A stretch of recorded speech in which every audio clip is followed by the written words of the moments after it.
Hello, good day. And today we welcome Gareth Laws. Gareth, thank you for joining after the buzzer. You're welcome. Exeter and District's um, attempt at a little chat about people's backgrounds. It's we found several people have come on so far, and it's people are really interested in the backgrounds to people they've seen in our league, where they've gone to, how they got there, etc. So Yeah, of course. it's just, as I say, just a chat about your journey in basketball and how basketball has influenced you in your life. So, again, thank you for joining us. No So, worries. um, obviously, to introduce you, for those who don't know you, currently the Plymouth Raiders coach Yep. in the National League setup. So, how did you get into basketball, and what sort of age were you when you got the basketball bug? I was a typical kid, really. I mean, I started dabbling around it around the late 80s, early 90s. People always try and want a cool story. It was pretty much Teen Wolf, the 80s Teen Wolf with Michael J. Fox that got me into basketball the first time round. And then I said to my mum, I really want a basketball. I want a basketball that looks like the Teen Wolf one, like the orange one, which was quite difficult to find. I got one of those, and I played around for a few weeks with it, and then like most kids at the age of 8, 9, 10, kind of gave it up and didn't pick it up again until I got to high school. And then I was very fortunate to attend a school in Sutton, Surrey, which was had a ex. I can't remember, I don't even know what the league would have been called back in the 80s, but it was National League. Right. And he's one of the assistant coaches for the Kingston Kings, a guy called Paul Smith, and he kind of took me under my wing, and early doors kind of saw I had a bit of a knack for it. And people don't believe when I say it, but literally from the beginning of year 8, I wasn't going to have to do any other sport at all. So even when everyone was doing their badminton or the football, whatever they were doing, he'd pull the curtains across and have me shooting free throws. Right. So I was very fortunate. He was a tough coach. All my coaches were real tough. I mean, he was the type of guy to say, like, he'll call it as it is. Oh, you're too big, or you're too slow, or you're not fit enough, and he'll call it like blunt as day and tell you what it was. And he got me into it, and he even convinced me to have my work experience at school, so I could continue during the 2 weeks to play basketball during that time. So I wasn't allowed to do any other sport from that moment onwards, and even to the point where he called my parents into a parents' evening one night, and he was like, "Listen, everyone's good at something, but not everyone finds out what that thing is." And he said, "I do believe that your son is he's found his knack for basketball, and if it's all right with you, I won't let him do any other sport in school, and I want you to go over to Crystal Palace and to train with a good friend of mine, a coach called Roy Packham, who used to run the national men's Crystal Palace team for under 19s. I was Okay. 13 years old at the time. 13 years old, way too big for my age, both in physical size, which I've always been an issue with, but in regards to like my fitness, it was just poor, just wasn't ready for it. And these guys were young, athletic, they were dunking at the gym, and I was 13. Like, used to live in my mum's shadow pretty much, and all of a sudden I've been thrusted into this team where this coach, Carl, when I say he had us in Crystal Palace, for those who haven't been there, it's a greenhouse with an Right. Olympic-sized swimming pool that heats it. And during the summer, he had us in there with a ball full of water running three-man weaves, with four bins in each corner, and we had to keep going. We had to do it within 8 seconds or until someone was sick. So He wasn't one of those coaches that tied your hand behind your back to make you dribble left-handed as well, was he? that was my high school coach. He said for the entire season that during my own year group, I wasn't allowed to play basketball with any other hand other than my left hand. And I was thought he was crazy. He said, "The only time you can use your right is in games, but in training, you're not using your right hand." So that was the early days. That was literally my first 2 years of playing basketball. I had a guy who made us run suicides in 40-degree heat until we were sick, and an ex like professional coach who would be like, "No, you can't use your right hand at all." And then from that moment onwards, it kind of developed from there. So by the time I was in year 9, I was playing year 9, year 10, year 11, and the sixth form teams, as well as Surrey under 17s, under 8, under 19s, and it was a lot for my parents to deal with. I was very fortunate. My mum kind of threw herself into it. But when I say that I had training at school during lunch, after school training with a different year group, sometimes Surrey training. I think I'd go over to Crystal Palace by 5 o'clock to do 5 till 7. 7 till 9 and 9 till 11 with the under 17s, under 19s, and then the men's team as well. That was 3 days a week for me. Right. I So don't know if you've I don't know if you've seen the clip. You might have seen it or not. Um, do you? I can't remember if you were around the league at the time. You might have known me. Vaughan Thomas. Do you know Vaughan Thomas? name rings a bell, yeah, So Vaughan Thomas, I located, and it must have been from the 1970s. A bit of right, BBC TV from the yeah, 1970s. He he played for Vaughan Thomas played for England, I believe. Might have coached England, not sure which. But he was, I think, at Loughborough University at the time, right, yeah, university. And this BBC clippage is him putting through three basketball players, some physical in a gym, but not running suicide runs on treadmills, etc. yeah, yeah, With the oxygen mask on to measure their thing, literally until they collapsed or threw up. And you yeah. just reminded me of those suicide runs. It's like, Honestly, like blimey. I mean, I don't know how I do it now because, to be fair, I always make a joke with the boys and the guys and the students I teach now, and I'm like, Coach, can you run after? I'm like, dude, I don't run unless I have a ball in my hand. Like, if there's no, but that's been like my credo since I don't do treadmill or anything like that. I do not run at all unless I'm bouncing the basketball. I do a cross trainer, not a problem, but I honestly, to that day, running the suicides and running the 3-man weave, the ball for the water, in 40-degree heat, Crystal Palace was. I honestly, like, you couldn't do it nowadays without I without was going to say you'd have social services on your back now. unbelievable. Without, honestly, and after that, it kind of evolved. Like I'm always surprised when I think of it. It's been like 33 years now since being playing basketball. I think last season was my 30th, maybe 31st year playing National League, which is just insane. By the way, guys, I'm only 45. I'm not like ancient. I might look it, but I'm not ancient. But I've been around. I've been very fortunate to have, in my opinion, some of the best coaches in this country is produced. We can go down the lines of, like I said, Paul Smith was always my first one. Kevin Hibbs as well. He was a massive figure in Surrey basketball and Crystal Palace basketball, especially the men's team back in the day. We had then moving on to a guy called Gary Little, Warren Bobb, who still do a lot of the stuff in and around Croydon and Kent. And then I moved over to London Towers when the Crystal Palace and London Towers merged together. And started being coached by a coach called Joe White. And for those who are basketball connoisseurs, Joe White probably arguably one of the best junior coaches this country's ever produced. Every year he had a national championship team.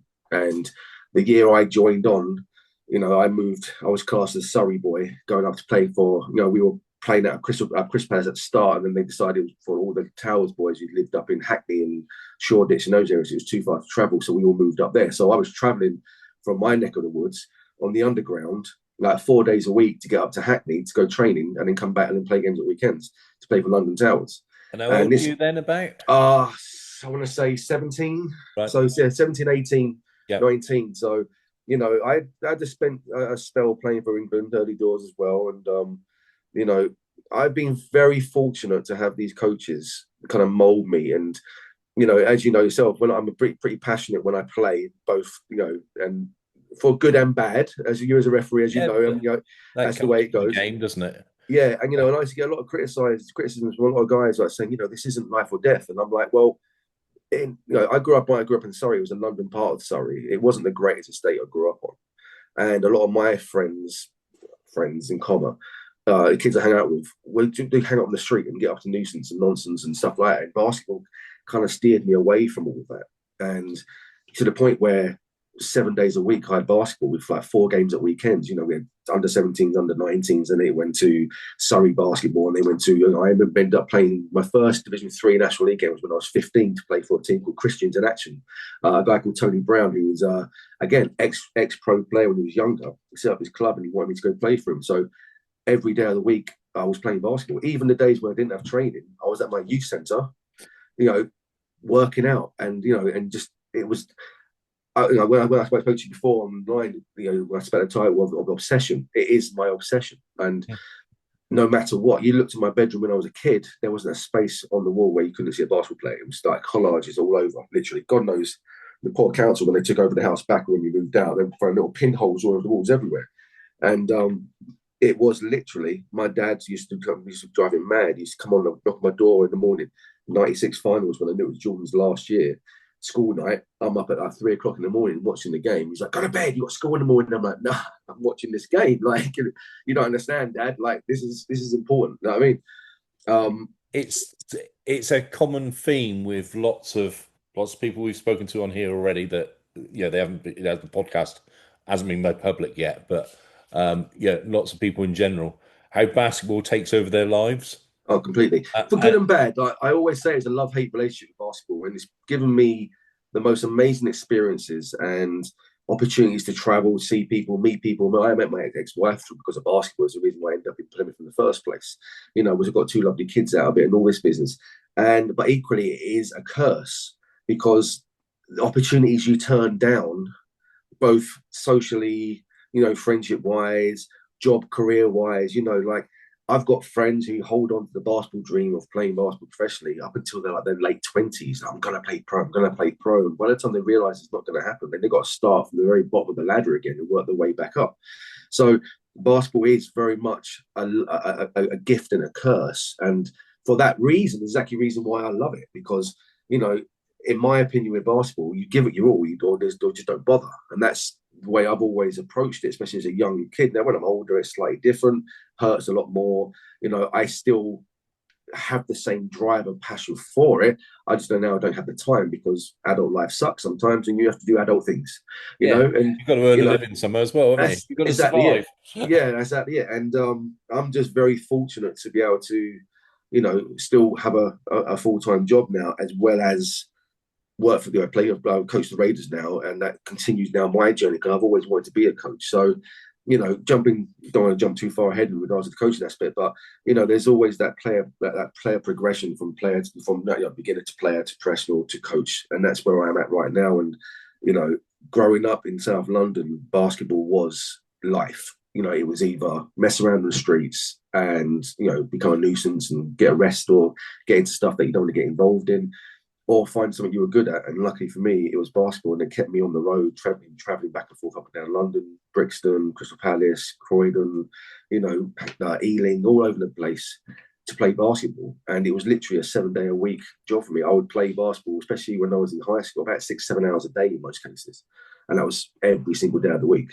I mean, I remember getting a pair of shoes for Christmas and going and knock on my the guy who used to run the youth centre, who lived around the corner from it, saying, "Can I get into the gym, please? I want to play basketball." He was like, "Go home, mate. It's Boxing Day. What the hell are you doing?" You know.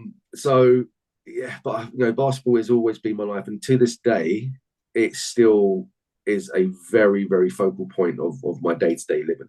Yeah, it's obviously a passion. You can see it just how you're talking about it, and yeah, no one who knows you has an issue with that. Yeah, That is part of you. It's what makes you at good the and bad, good and bad. But yeah, say love and hate relationship. it is definitely, like I said, it's taught me a lot. Like I always say to people, if you would have saw me as a preteen boy, I was as shy as they come, painfully shy, in regards to everything, school, interactions with people.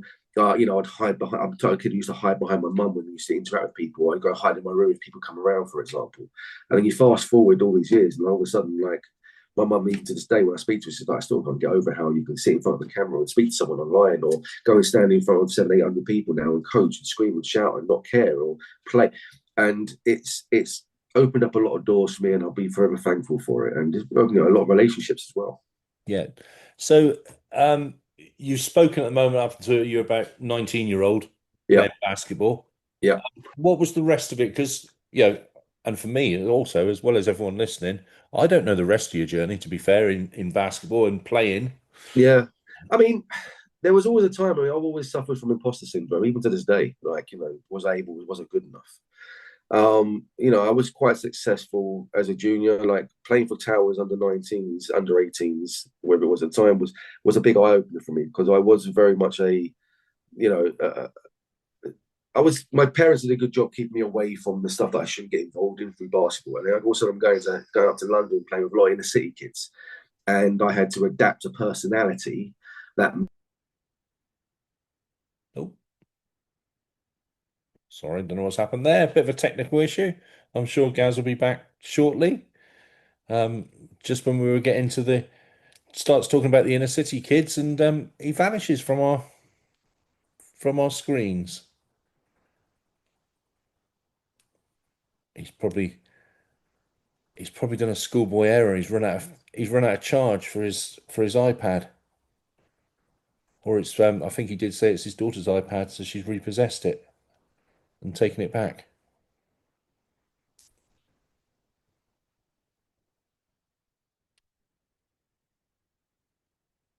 Just going to pause for a sec, see whether he comes back. Okay, we got Gaz back again. I think my second guess was right.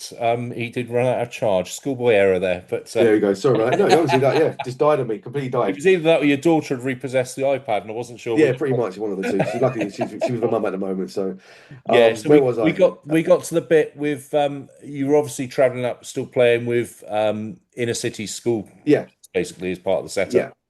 And I think that opened my eyes up to the bigger, wider world, and I had to adapt to a certain persona about myself to be able to just generally survive, I guess. I mean, it was there definitely a different way of playing basketball in London. It is on the outer skirts of London, especially when I came from an environment like my high school where I was pretty much the only player in my year to play, even though we had good players in the years above. Um, Once every time I went up a year, it got less and less and less in our school. So playing against some of the boys and how they were acted, the way they're a bit more of a swagger about them, was definitely something I had to adapt to and had to adopt. And as time went by, I started to realize that I could keep up with some of these guys who were playing pro, and occasionally I got a lucky chance because Joe White would put us into the Division One team at the time, and even I didn't play, I'd sit on the bench and I'd learn. And I think the whole journey process from junior all the way through to a senior was that having the ability to play with like the Crystal Palace men's team, just to train with them. And then to be able to sit on the bench with, they were called Hackney White Heat at the time, allowed me to learn from some of the older guys who were successful. And the summertime runs in between, in particular during the summer, playing against players like Richard Scantlebury and Peter Scantlebury and all the like at that time, some of the top professional players in the country during the summer runs was a big eye opener as well. Like they wouldn't hold no bars. I remember getting elbowed in the face and saying, "Welcome to the big leagues, young boy," and all this business. And it was really a baptism by fire a lot of the time. And if you had to adapt, otherwise you had to get off the court. There was no nicey situations where, okay, guys, come on, young fellas, come on the floor. Let's get like if you couldn't hold your own, you were holding them up and you'd have to get off. And they'd be openly and quite brutally honest about it sometimes. So, you know, when I started to realize that I was able to keep up with them and able to play with them, that kind of ignited even more of a fire in me to go to the gym, work out more, spend more time on my craft, and I'd shoot 300-400 shots a day if I possibly could. I'd be able to court at 5 a.m. in the morning just to get prepared for the new season, and then just so happens I joined a team called Sutton Pumas when I was 20, and I sat on the bench for him for the first half of the season, and then luckily, I say luckily, it was a terrible season in regards to a win-loss record. The two Americans they had decided that they were going to go off elsewhere, and they weren't going to get anyone else in, and that kind of thrust me into the lineup. And by the end of that first season, which wasn't even though I classed it as my first professional season because it was Division One, I wasn't getting paid at the time. But by the end of the season, I was doing really well. I mean, we're talking about like 20 points here and 25 points every now and then. And I thought, oh, I can actually do this. And then a year later, they gave me a little bit of a contract. And then so one of my best mates who I went to high school with, a guy called Roderick Wellington, was down at Raiders. And he said, "Do you want to come down to Plymouth and go to university and play professional basketball in the pavilions?" And that was my favourite place to play because obviously the lights and the cameras and all this business. And that's how I ended up down here and spent 3 years at Marjon's playing basketball again every single day of the week. And even though my time at the Raiders wasn't the best time in regards to my playing time because I was sat on the bench a lot, I learned so much from the program, how to be a professional, how to train every day. And, I still had a university life. So I made the mistake of overindulging and going out the first year because my first year away from home, as you do. And that hindered my playing ability even more. Mhm. So I then had to relearn it and come mistakes. So I made loads of mistakes, which ultimately led me to have a decent career when I left the Raiders because I knew how to train, how to look after myself.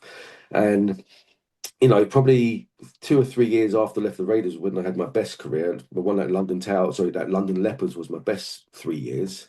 And I just loved every second of it, even the pressure of it. And people will say, "Oh, it must be really cool to like play professional basketball." And yes, it is, but the amount of pressure that comes along with it is immense. Luckily, I wasn't one of the American import players on our teams who must be, but I can't even imagine what pressure they're on because they have to perform, otherwise they get shipped off.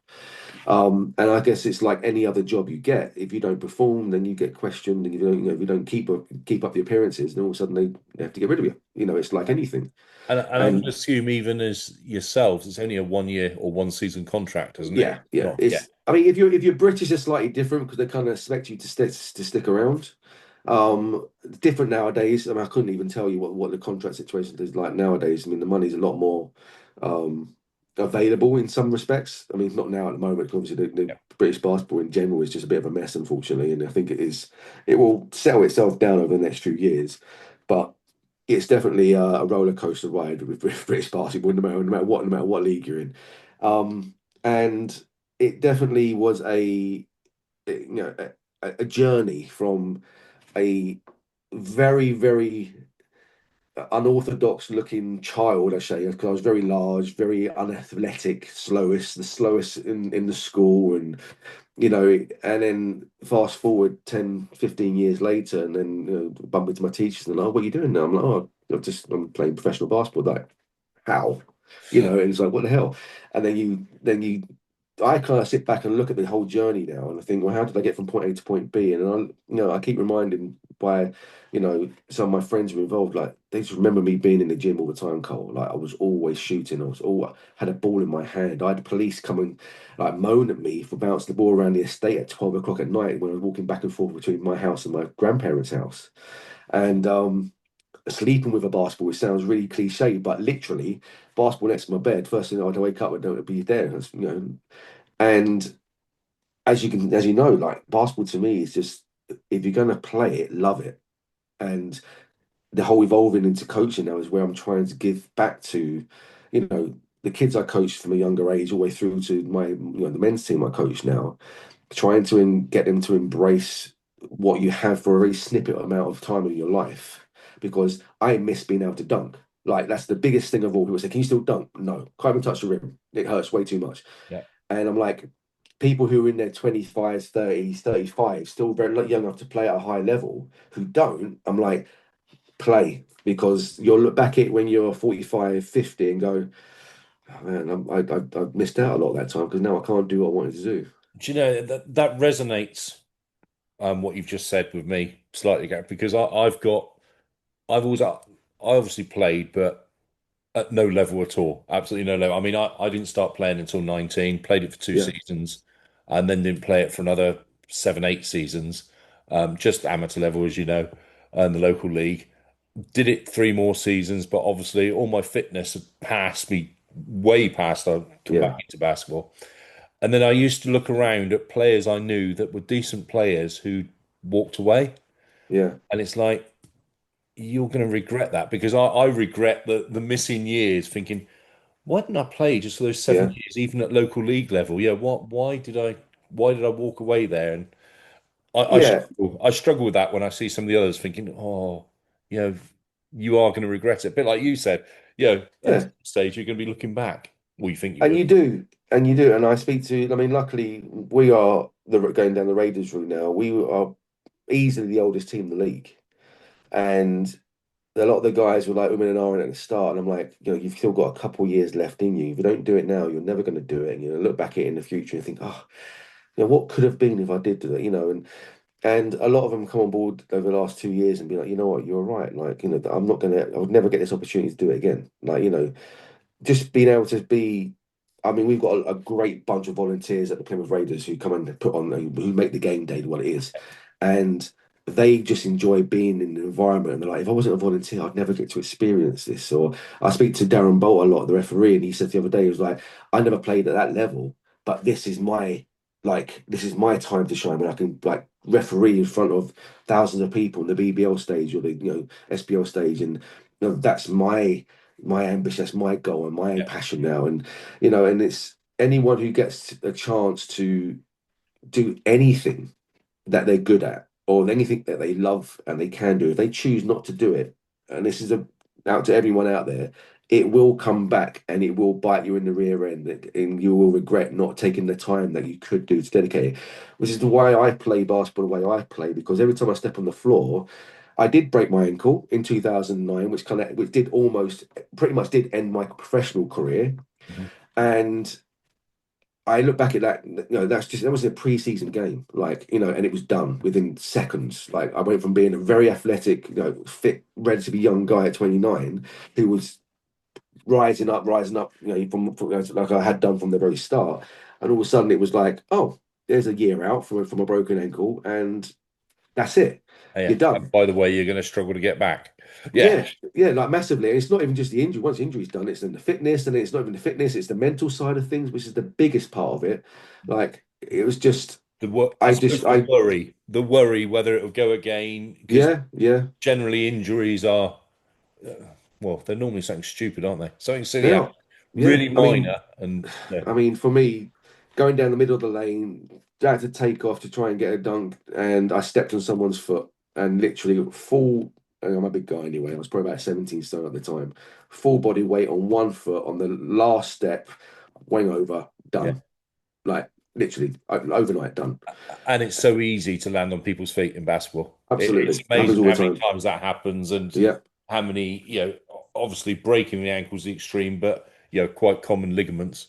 yeah, all the Go time. I on. mean, my And ankles are absolutely shot. It's my party trick now, and I can grind my ankles constantly and freak people out. It's amazing. we'll have that But one in part two, all right? yeah. But no, it's been a long journey. It's been 33 years, and I've loved every second of it. And you know, I don't regret anything in regards to giving up my time or out my childhood, missing out on doing that. It was the 6 hours a day, the 5 a.m. get ups, the traveling up and down for England camps. Like even to this day now, like I'm off to Switzerland week after next to represent GB Maxis. So you do the, In, yeah, well, massive. yeah, Yeah, probably my last year doing it because at our age we don't get full funding, and it takes a lot of massive hit on your wallet. But I initially signed up to the GB Maxi program because a lot of my old school friends who I grew up playing basketball were doing it, and that's the part of it. So it's like reliving the whole process, and also like learning from some of the coaches who have been around helps me out as a coach now as well, which is what my next chapter is in my book, is learning more about how to manage people, how to, you know, for me, it was quite easy basketball. And I know that I have to appreciate that. For some people, it's not. I can look at a skill and go and do it, and some people don't have that luxury. So trying to understand the process of how people operate and personality types and how they, all the ADHDs now, the autisms and people, all these things that can affect how people respond, learn, and act. Are it's quite complicated nowadays, and you have to be very, very careful of what you say, how you say it, and yeah. it's great. I love coaching just as much as playing, So even though, gone. you no, I was going to say we've brought it up to date. You're into coaching. Um, how great is it that the Raiders' name's back? Oh, incredible! Like Yeah, 40 years of club like history. Um, it's just when the opportunity came up to be able to coach it, and my name got put forward, and I lucky enough managed to meet Ross McKenzie, the owner of the club, and he was like, "Yeah, like your passion comes through. Like definitely, like ex-Raider, great, wonderful." Um, Plymouth wasn't the same, and that's no disrespect to the Patriots and the people who love the Patriots. They did a great job. It's difficult to be in a city when there are two spearheads, Raiders, Patriots, whatever it is coming back, and there not be friction. And one thing I've tried to get across with people I interact with is that I'm here for basketball. And I just so happen to represent, in my opinion, the best club in the country, regardless of what level you play at, because the way it's run behind the scenes and the way we put on a show for the fans, and it is entertainment. But equally, we are Plymouth, and we embrace Plymouth as a family as well. So one of the first things I said to Ross at the Raiders was that I want it to be a family feel. Like I've been on teams where coaches didn't like family or friends to come to the games, whatever. They had to be really, really quiet and knit and things like that. I want family. I want children. I want, generations to come and watch their dads and things be involved in it. I want to be able to shake hands with people on the sideline. I want to be able to come and touch us and see us and sign autographs and do whatever it is and make sure that we are approachable because ultimately we are human beings. We are not superstars. We're not in the NBA, even though this is our NBA. Yeah. We are people who wake up every morning, go to work, interact with people, and therefore, when the Raiders came back, the buzz around Plymouth was massive. My phone went absolutely nuts for about 5 days. I literally had to put it away because it was just non-stop. People ask me what's going on, and to have them back in Plymouth, especially now being where we are right now, and this year is going to be a good year for us. I feel it because we've got the same team coming back from last year, and we had the two issues last year with injuries and lack of ability to travel. I feel this year is going to be our year to go up there, and I think the sky's the limit again for the Raiders, especially because the amount of buzz the team generates. Yeah, and you know that connection with the community and the spectators is obvious. I mean, you're playing at the Life Centre now, aren't you? Yeah, And playing to packed houses every week, yeah, pretty much. Yeah, I mean, every the match. first couple of games were quite low, 250. We were like, oh, is this going to be good? Because it doesn't have the same feel as the Uh, pavilions, but ultimately, it's not a theatre. You go to any arena around the country where, teams playing big arenas, there is definitely a different atmosphere. But over the last 2 years, we've gone from like 250, and I think last year we had 750 people for a Division Three game, and this year we've now like with the situation with the Patriots being out for another year, we're generating more interest again, and because we are based around local talent, that's also a good pull. We've got a lot of guys who want to come down and bring their friends and families, and their kids get hooked on it now, and it is starting a new generation of interest from players who may not have been around when the Rangers were here before. And I love game days from the very very start Is to the very Foxy very still end. there? I haven't been down Foxy is here. still there. Not the Foxy's still same there. Foxy, Like I'm assuming. I don't know how he does it. He still runs around. I mean, he's got to be pushing what 35, 40 years old I himself was going now. to say, And yeah. he's still going strong. I'm going to ask you this question. I think I know the answer anyway. Go for it. Have you ever fallen out of love with basketball during your time? Is there any time when it Um, low, maybe with the injury, etc.? I've got to be careful because it would upset some people. Never fallen out of it, but I had to make adult choices Oh, because I had to do what was right at certain points in my life okay. to do it. Um, do I regret those times? No. But do I feel like, again, going back to what we spoke about earlier on, do I feel that I missed out on an opportunity that potentially I could have got back into the professional game? Yes. But ultimately, I don't regret anything that's happened. I don't regret the time away because I was still working in basketball. I mean, I did the basketball development job for South London and Croydon, and even though I wasn't playing professionally towards the end of that, I was still heavily involved in it. I got to create teams and clubs and programs and kids, and I worked with some really, really good athletes who went to play professional basketball. But do I feel like I could have potentially carried on my playing days? Yes, but there was other pools and other what's the word responsibilities I had to take care of away from basketball that kept me more local rather than traveling up and down the country like a kid again. Yeah. This has been really good catching up with you guys, and I'm going to have to round up, which is a shame. But I'm sure we can come back another day, and Anytime. we're looking at doing some of these podcasts with several people here, so not literally Okay. one-on-one, but just chewing the cud. So, I'll, It'd be great to get like I'd love to speak to Troy. I haven't spoken to Troy for a while as well. Get all of us on there and bounce some yeah, ideas off each other's he's heads. another man completely obsessed. Literally, Yeah, if you heard his podcast, he was watching like the under 15 England game in the morning, and then it's literally whatever's on TV. That's his yeah, research, and then out and yeah, viewing videos of people coming through. But yeah, as I say, it's been fantastic. But if you had to give one bit of advice to someone new in the game, or a parent whose child wants to get yeah. involved in the game, what would that be? Let them love the game.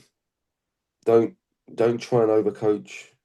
Don't try and restrict. Don't worry about dedicating your time to just one club or one coach. Let them just play. Let them go out there, bounce a ball, be silly. Try to steer away from the Steph Curry effect when they're all shooting threes when they can't even they can't make a layup. Um, but just anything that they will just grow their love for the game. Just let them do it, and that means if that means watching videos or taking them to a sport or get them to meet some of the players, like Raiders in particular. Like, our guys are great. They meet and greet all the fans and all the fans. So just generally get them to a game, let them see an environment, do anything that's going to help them love to play sport, not just basketball. All sports in general, and hopefully they'll gear themselves up into basketball. But if for me personally, just let them love the game. Let them just grow into it. Don't put too much pressure on. There's so much pressure on nowadays to be good at something. They have to be good at something. And nobody knows what they're good at until they're like 15, 16 anyway. So let's just let them love the game and see what happens.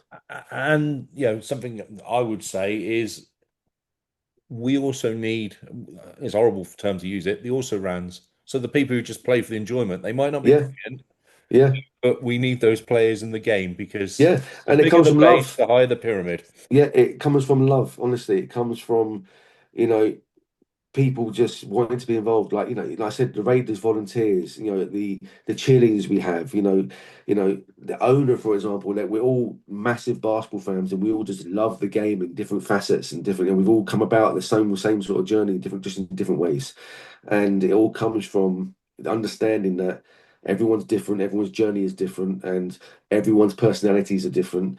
But ultimately, if you love something, you're going to dedicate your absolute time and effort to it and do it the right way for the right reasons.